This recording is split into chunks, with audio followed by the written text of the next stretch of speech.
ஒருத்தர் இழுத்தா இப்படி மேலே ரைஸ் ஆகுமா? அது மாதிரி பாருங்க, இப்படி ரைஸ் பண்றேன் பாருங்க. சாயில நான் I am raising my bat. 1 2 3 4 5 6 7 8 9 10 அப்படி கீழே வாங்க. அப்படி மேலே ரைஸ் பண்றப்ப இந்த தைஸ் எல்லாம் டைட் ஆகுதா?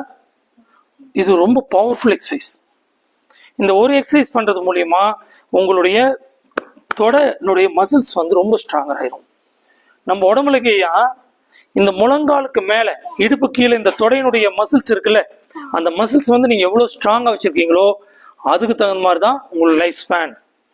நம்ம உடம்புலயே பெரிய போன் இருக்கிற எலும்புகள்லயே பெரிய எலும்பு இது ரெண்டுக்கு நடுவில் தான் இருக்குது. என்னங்க முருகேஷ்?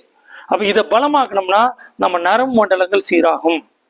அதனாலதான் நம்ம என்ன பண்ணோம், அந்த உட்கட்டாசனம்ங்கிற எக்ஸசைஸ் எல்லாம் அதனாலதான் பண்றோம்.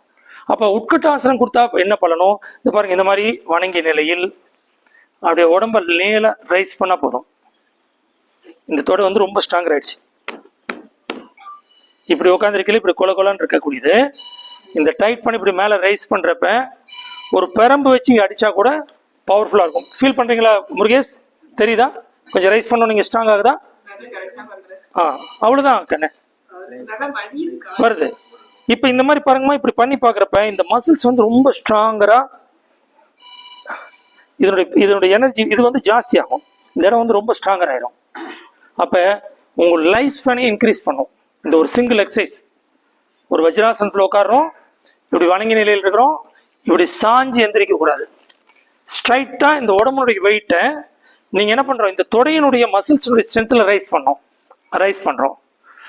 1 2 3 4 5 6 7 8 9 10. ஆரம்பத்தில் பண்றப்ப இது கஷ்டமா இருக்கும். செய்ய செய்ய செய்ய இந்த தை மசில்ஸ் ஸ்ட்ராங்கா இருக்கு மட்டும் இல்லாம முட்டி வலியே போயிடும்.